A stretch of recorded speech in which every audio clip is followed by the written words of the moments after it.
The robot got stuck again. Why are you even messing with that when we just got a new one? Did you not see this one? No. So it was such a good price for this one, so I had to get it. And this is a smart mapping one, whereas that one would just bump around everywhere.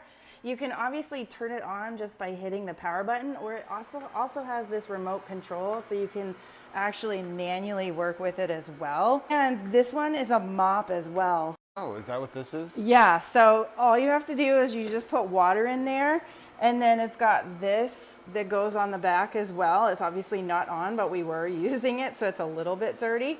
But right now it's just vacuuming, and it's just gonna go around, and it still hasn't quite mapped out our house yet.